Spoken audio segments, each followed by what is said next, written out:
our genetics are not a death sentence because we all have a variety of bad genetic variants, but all that they tell us is that we might have a slightly higher predisposition toward one disease or another. And that doesn't necessarily mean we're going to get that disease.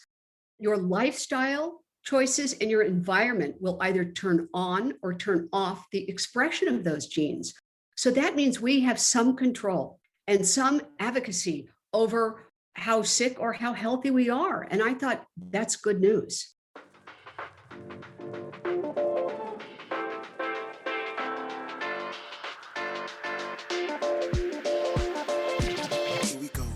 Welcome to GMP, the Great, Glorious, and Glamorous, aka the Going North Podcast, where authors from around the world help you realize that success is tangible. You'll leave with at least one new piece of inspiration or information to help you keep going north. Now let's get on with the show.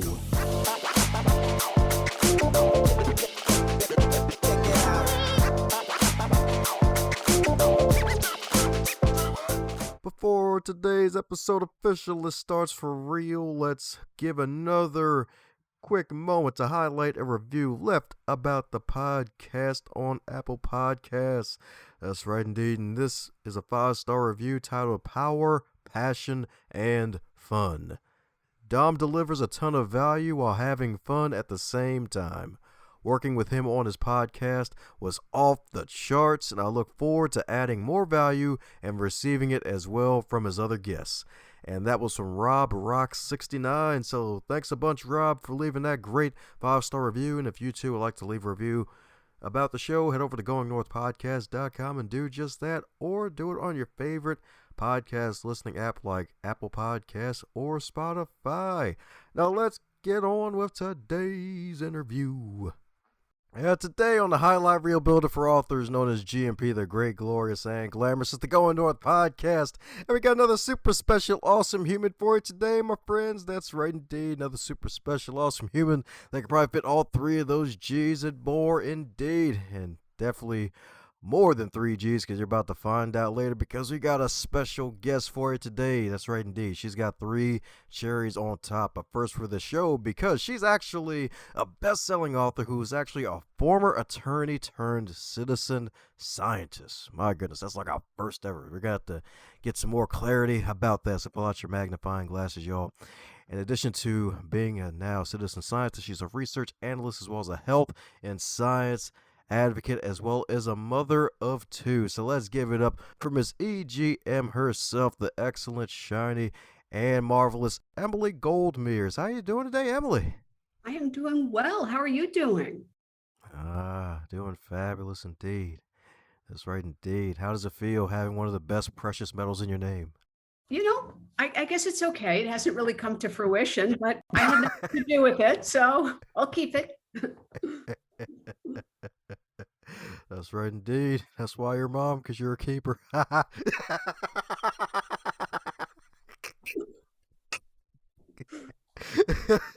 get rid of, at least.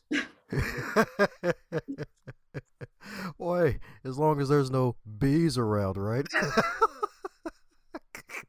Thankfully, no. That's right indeed. Don't need to be a beekeeper, but you still be a keeper. You love to see it. That's right indeed. That's right indeed.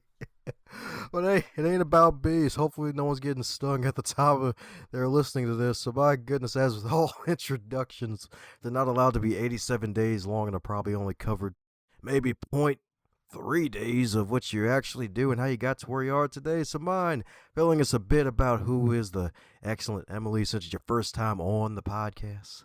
Well, as you mentioned, I'm a former attorney turned healthcare advocate and research analyst. And what I do is I distill scientific and health studies to help other people advocate for their health through lifestyle changes in education.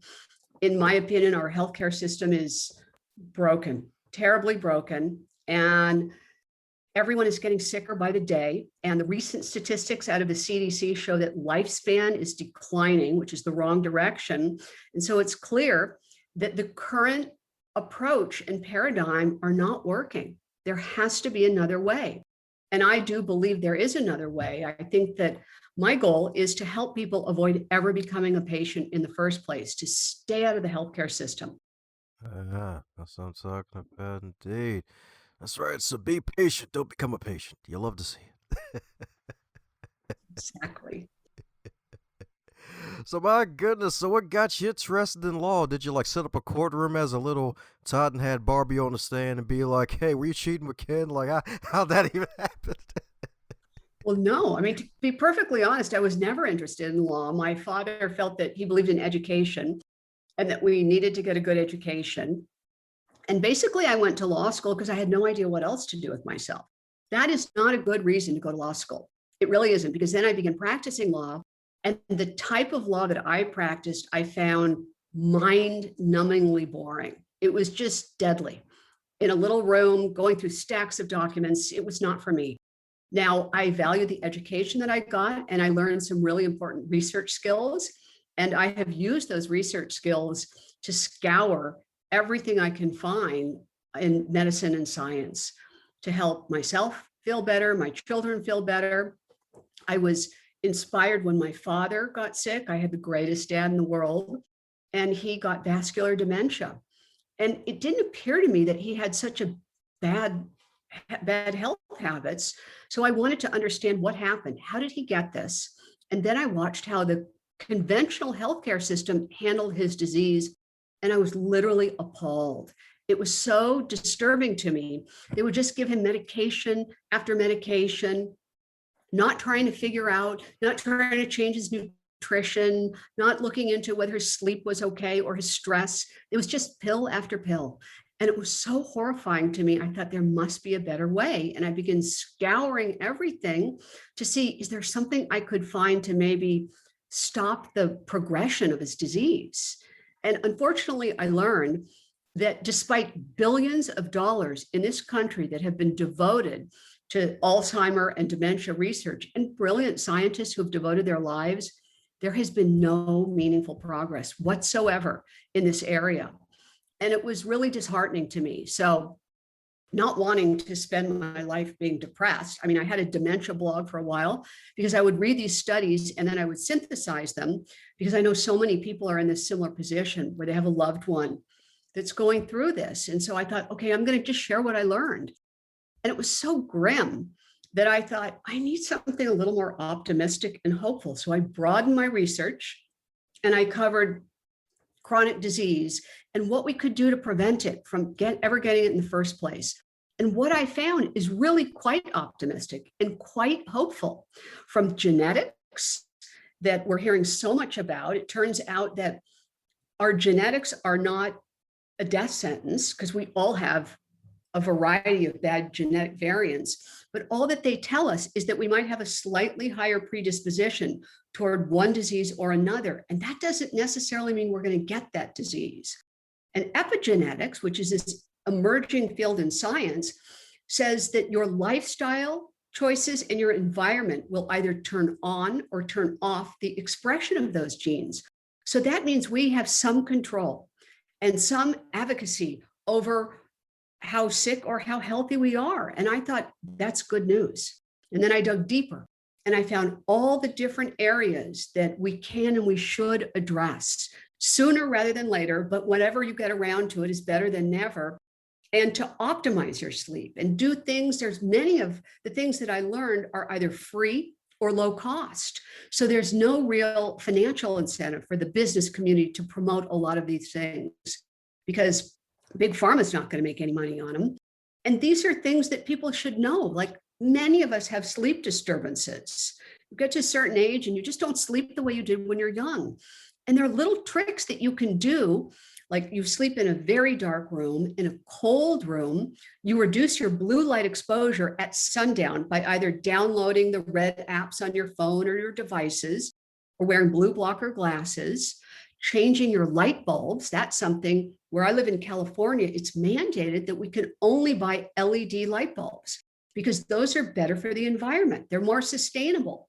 But when I dug deeper, I learned, well, they may be better for the environment, but they're really bad for our biology, because the spectrum of blue light, particularly at night, it goes into our eyeball and hits our pineal gland, which stops our production of human growth hormone and melatonin. And that's not good for sleep. And another trick that people can do in the morning, within 30 to 60 minutes of waking, they can just go outside and expose themselves to light. Even on a foggy day, the photons from the sun are enough to, you don't look directly at the sun, but you just stand there and you expose yourself to light, and that will reset your circadian rhythms. And if you do that consistently and you go to bed and you wake up at a consistent time, you're going to improve your sleep. And nobody is going to tell you that because they can't make any money on it. But those are great things to know. And I thought, I learned this. I want to share this stuff with people, that there are things. And that's just one teeny little trick that I found on sleep. But there's the gut microbiome, which we're all hearing tons about. And it turns out, and this is relatively new, that the gut is associated with everything. And if your gut isn't optimized, if you have what they call gut dysbiosis, which simply means an imbalance of good and bad bacteria, we have tons of bacteria on us. And if you have too much bad bacteria relative to your good, nothing is going to work right. It's going to affect your brain. It's going to affect every system in your body. And the first order of business is to get that gut microbiome in good shape. And there are lots of different ways that you can do it. And the oral microbiome, that's the other one. Despite the fact that so many tremendous discoveries have been written about the gut microbiome, much less has been written about our first line of defense, the oral microbiome. Optimal health literally begins in your mouth. There is a clear two-way relationship between oral wellness and systemic wellness. Untreated, harmful organisms growing out of control in one's mouth leads not only to cavities and gum disease, but also to chronic inflammation. And it is well understood that chronic inflammation is the driver of cardiovascular disease, diabetes, obesity, digestive disorder, rheumatoid arthritis, and impaired immune function. Recent studies have even shown a link between periodontal disease and Alzheimer's disease. So the best ways to improve your oral microbiome is to, of course, include regular checkups, ideally with a biological or a holistic dentist, because conventional dentistry is going to give you a lot of chemicals, give you fluoride, and they're not up to speed on the latest discoveries, where they can take samples of your saliva to determine the bacterial level. You have to brush and floss, ideally water flossing. That's a great little trick. I think you can get a water flosser for $20, and they do tremendous work. And you have to be mindful of what you put in your mouth. It's best to eat a nutrient-dense diet without a lot of refined sugar or flour.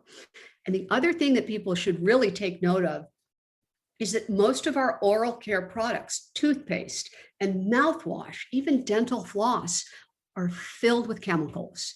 And these chemicals are not doing us any favors. Mouthwashes have alcohol, and what that does is that kills all the bacteria on your tongue, both good and bad. You don't want to kill the good bacteria on your tongue. Toothpaste have fluoride, and they have something else called triclosan, which is banned in some countries. But for some reason in America, we keep it in our toothpaste. And fluoride is a known neurotoxin. Now, luckily, there are a lot of non-toxic brands available that people can switch to. And then there's a lot more. There's silver fillings. At my age, I had a lot of silver fillings. If you may or may not be in a position to remove them. If you can, it's helpful. But if you can't, if you do have cavities, make sure that you don't get silver fillings, because a lot of them have mercury in them. So one other thing is to try not to sleep with your mouth open. A lot of people are mouth breathers. And what that does is that causes a dry mouth, and it prevents maximum oxygen from getting to your brain. So one can train themselves completely free to becoming a nose breather. And to breathe through your nose is far superior to breathe through your mouth. So what else would you like me to talk about? I mean, I can go into light and cold thermogenesis, and toxins is a biggie. Do you want me to talk about toxins? Oh, sure, definitely, because actually that's one of the questions I picked for the occasion. Apparently there's a lot of toxins in the average home nowadays we're not aware of, if I'm not mistaken. not just in the average home, but everywhere, in the air, in the water, in our soil, in our home, in our beauty care, our personal care products, in our home cleaning products, in our pots and pans. Currently, the US permits more than 85,000 chemicals in our food, water, and commercial products that we put on our skin, use to clean, store food in, wear, sleep on, grow crops with, and more. We are literally surrounded by toxins that have not been adequately tested for safety, and many that are banned in other countries. And that doesn't even get into the fact that in combination, many of these chemicals are even more dangerous. But there's a lot of things that one can do. If you can eat organic, there's so many non-toxic brands. You can familiarize yourself with chemicals and look at your home cleaning products, your personal care products, your lotions and shampoos, and for women that wear makeup and all those things. And you can identify the chemicals and try to find other products that don't have so many chemicals.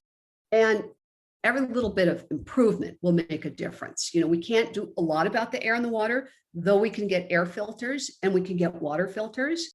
But each little incremental improvement will be helpful. Some of the main chemicals that we see all the time, one of them is called phthalates.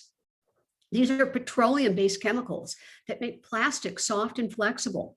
They're in personal care products, wood finishes, detergents, solvents, insecticides, building materials, meat and dairy products, and fast food. The chemicals soak through the packaging into the food. And then you ingest them, and you don't want to be ingesting that stuff.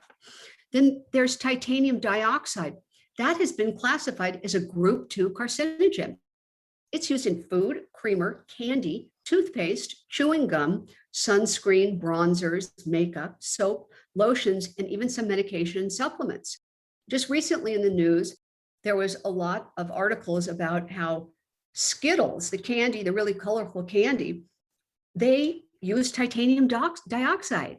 In other countries, they have a similar product without the titanium dioxide. I used to love those candies. I won't eat them anymore, but I love them. And they could taste just as good without all the bad chemicals. Then we have parabens. Parabens are a group of chemicals that are preservatives that are used in cosmetic and pharmaceutical products. They're used to prevent the growth of bacteria and mold and to extend shelf life. Those are not good either. BPA was recently replaced by a different BP, and it turns out it's just as bad or worse. They did it just for marketing to show that they got rid of BPA, but now it's just as bad. And then there are things called xenoestrogens. And what these are synthetic or chemical compounds which mimic the effect of estrogen. You find them in phthalates and you find them in parabens, as I just mentioned. And they're also in other chemicals. They're found in food coloring and food preservatives and tap water and cleaning products, canned good paper money, nail polish, and many more. And it is really important for people to, at the very least, reduce their toxic exposure. And they'll feel better if they do so. Definitely got to reduce that toxic exposure indeed. It's so darn true. Quite a list, and that's probably only what?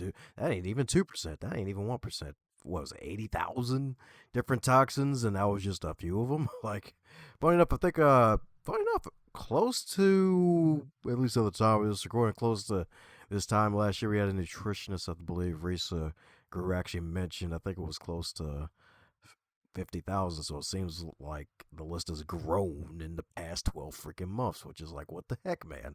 Like, why has it freaking grown? Yeah, they even found that when babies are born, they test their umbilical cords, and there's many chemicals found in the umbilical cords. I mean, that's just horrifying. These poor little babies at their first start, they're already exposed to chemicals. It's through the mom, but it's just, we need to do better, and we can do better. We really can. We can't, unfortunately, rely on the government or any regulatory body. We have to do it ourselves, and like I said, small little changes will make a difference. Yeah, you're so right. Because actually, funny enough, remember a colleague used to work with, she was actually up there.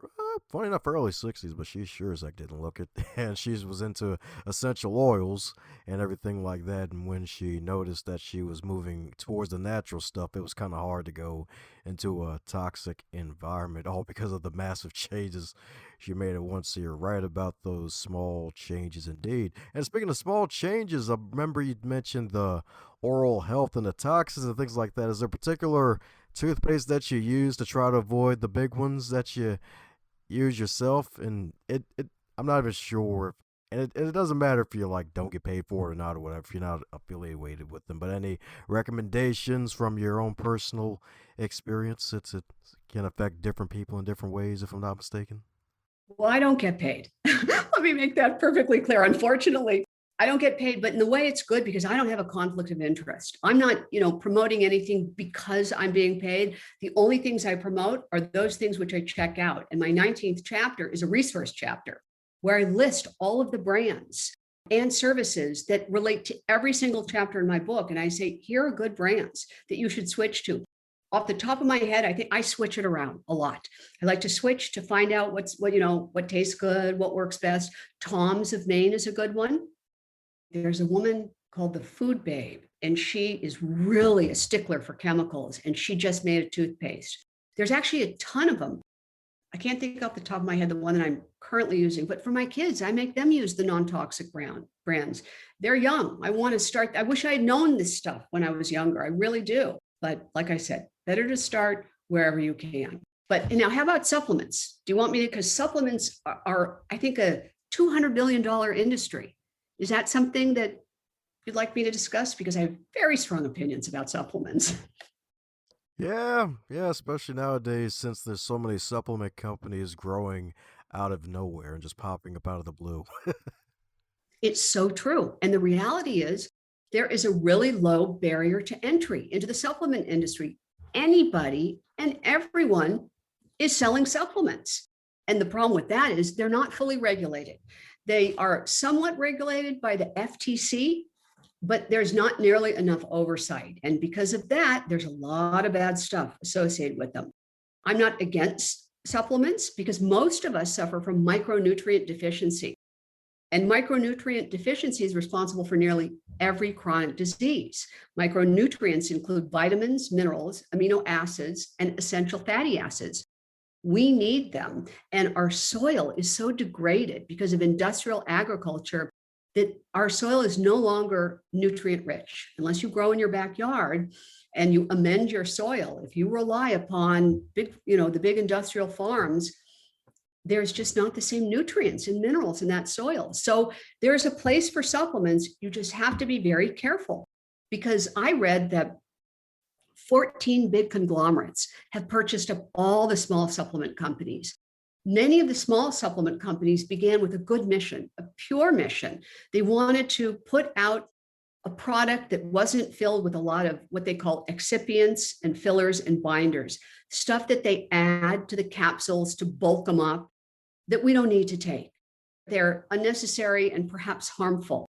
And so all these big conglomerates that buy up these small companies, they only care about the bottom line. They only care about making money. And they don't care what the consumer is getting, even if it's harmful. So one needs to do their due diligence. There's a number of brands that are much better and much more reliable. But there's so many issues where on the label of the supplement bottle, oftentimes they state an amount that you're getting, and people have done testing and it's nothing like the actual amount that you're getting. So that's something to be careful about. And what I recommend is that nobody should ever take a single vitamin or supplement without doing testing first.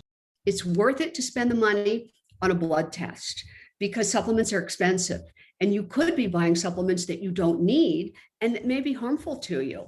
So if you get a baseline, then you'll know only supplement in the areas in which you were deficient. During COVID, we kept reading, take zinc. Zinc is antiviral. So everyone was rushing out to buy zinc. But I didn't hear anybody say, wait just a minute, because zinc and copper are two minerals that are synergistic.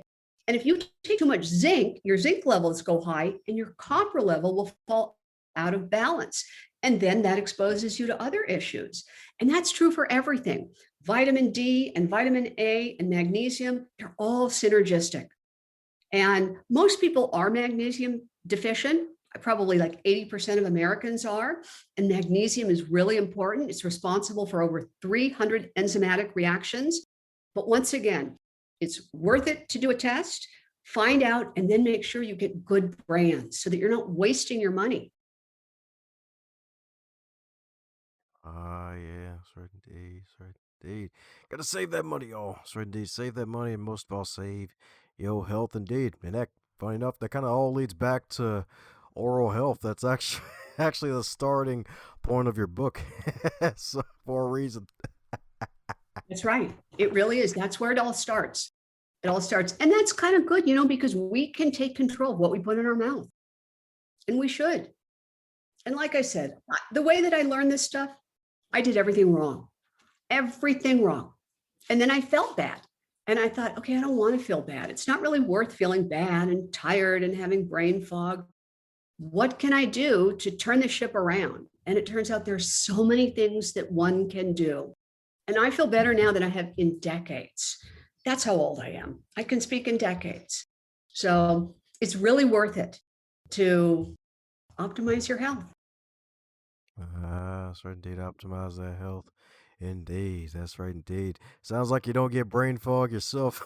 You stay researched up, maybe from your days with studying for law, transferred over to health for a reason. I had a big span in between law and my science and medicine research where I had terrible brain fog because sugar and gluten were my favorite food groups. I was doing everything wrong and I had serious brain fog. And I thought, wait a minute, I'm too young to feel this old. I have to do something about this. I don't like this at all. And I started chipping away at it. And I don't have brain fog anymore. Uh, there we go. That's right indeed. So you heard that right, folks. There's no Tower of London in Emily's head, y'all. That's right indeed. That's right indeed. No fucking.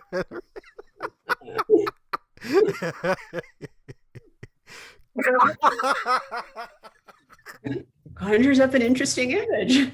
She's like, hey, wait a second.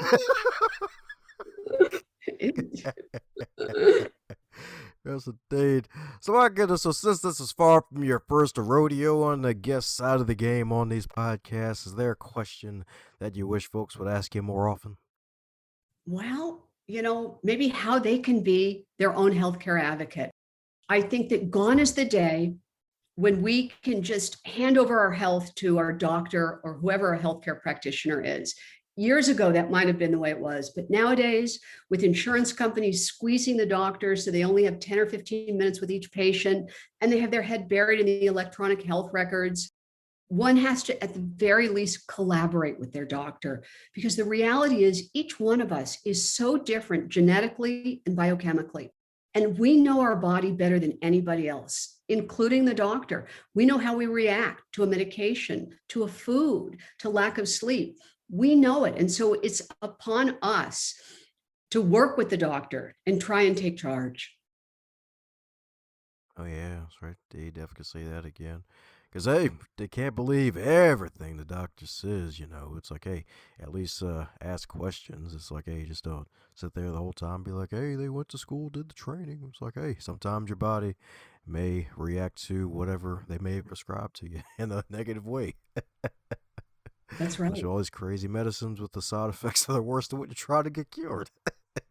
That's right. It's really true. Yeah. I mean, I learned recently that most clinical studies for drugs, they're done on a young male. And that's how they figure out dosages. So I'm not sure what that means for women and children or people who aren't the same size as the young males and maybe not as healthy. And that's how they determine the dosage. I mean, that's really harebrained, if you ask me. That just doesn't work. Yeah, exactly. Because it's like, hey, it's like when it comes to I mean, like how tall are they and what's their like weight and size? It's like, are we talking like a 5'5" or a 6'5"?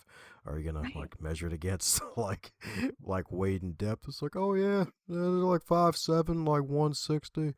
okay, they could take this much without passing out, so we'll make it this milligram dosage for women, assuming, Yeah, or whatever. a lot of trial and error. Indeed, yeah. Or they probably just get the athletes. They only focus on sports. Or stop.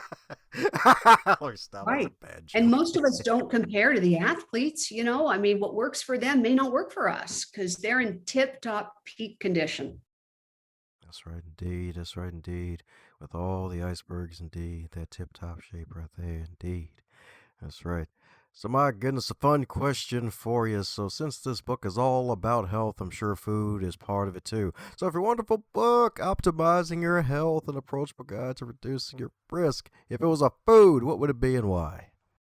I guess it would have to be a vegetable, which kind of pains me to say because my entire life I hated vegetables. I really didn't like the taste of them, but I now eat them regularly all the time and have forced myself to love them. And if you put the right spices on them, they're not so terrible. But it turns out that vegetables have polyphenols and they're really the best thing we can eat. They're so helpful that I think my book would be a big broccoli stalk.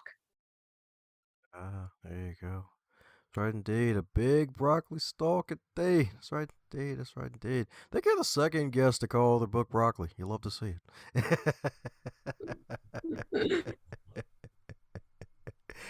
Yes, indeed. Yes, indeed. That's right, indeed. So broccoli leaves all day have a whole forest. That's right, indeed. Emily compiled a forest for you. And don't worry, you can see the trees too in the forest. Good one. That's right, indeed. Corn's the greatest export of this podcast for a reason.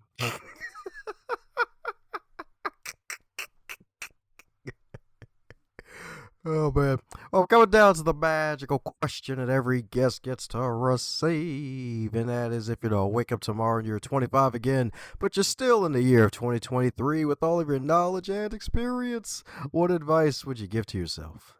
Oh my goodness, so much advice. If only that could happen. Could you help that happen? I would like it. I would do everything differently. I would completely revamp my diet. I wouldn't eat the terrible food that I ate. I was a distance runner. I would stop doing that because that just ruined my knees. I would do much better with my sleep. I would learn how to approach stress better and reframe the stress response because everybody has stress in their life. And it's up to us to figure out how to respond to it in a way that it won't be very harmful for our bodies. Those are the main things I would do. And I'd love the opportunity to do them. Ah, that's right indeed. That's right indeed. That's right indeed. It's kind of funny how that works. It's like, oh yeah, distance running. Yay. I feel the power. And it's like, oh crap. It's like the aging process. It's like, my knees are like, give me a cane. No. It's not for the faint-hearted, this aging thing, but you know what? The longevity space is so fascinating. There's so many things that they're learning, how you can age better and do so without so many awful symptoms and disease. Ah, that's right indeed. That's right indeed. Because I believe biohacking is part of your wheelhouse. You're growing your knowledge in that area as well. That's right indeed. That's right indeed. Looking to age up to the year of 205, aren't you? Indeed. Well, I don't know about that. I mean, and I'm not the typical demographic of a biohacker. I love going to the conferences and reading the books, and I do quite a bit of biohacking. I don't do some of the crazy stuff that they do because most of them biohackers are young men. I am neither young nor a man, but I like the concept of hacking your biology through lifestyle changes and environmental changes to improve your aging. There are really wonderful things that you can do. And I'm an experimenter too. Not all my experiments turn out well, I will admit, but you never know.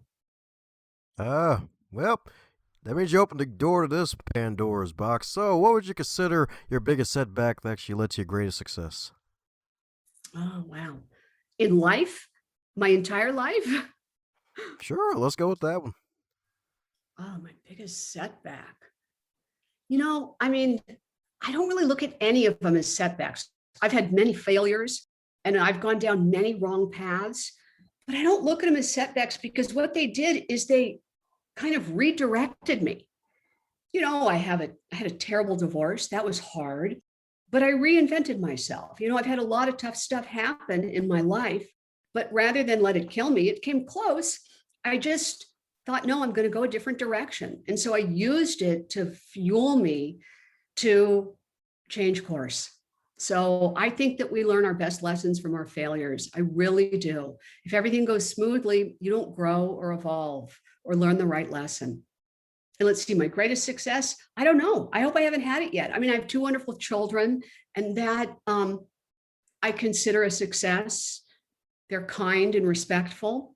And I turned my health around because I was not feeling good. So I would say so far, and I hope I'm not done, those are my successes.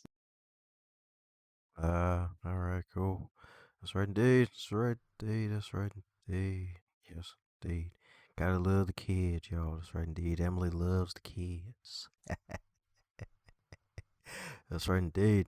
And I'm sure she loves listeners that'll keep up with her journeys. So for those who need to do just that and all the work that you're doing, heck, maybe even be a lookout for more stuff that you probably got cooking in your noodle. What's the best way for folks to do so?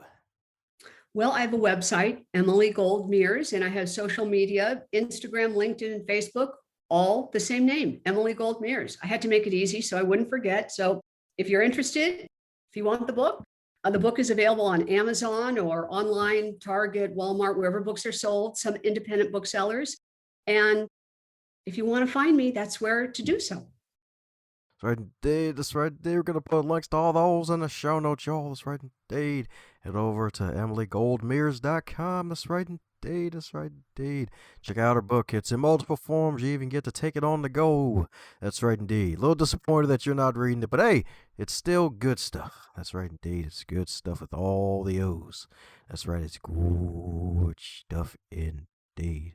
So that's right. Head over to Emily's site indeed. Cop a copy of the book or cop multiple copies of the book and then put them all on top of stiletto heels for no reason so the book can strut its knowledge. That's right indeed. That's right indeed. So any parting words before we close up shop, Emily?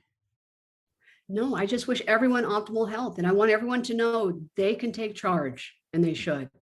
Thanks a bunch for gifting us with your time and your ears to this podcast. If you want to make yourself even more super special awesome, like, subscribe, and share this with somebody that you care about and spread the word so that way we can get this show out to as many people as possible and encourage them and inspire them to one day become published authors of their own and join the business of immortality. Advance others to advance yourself.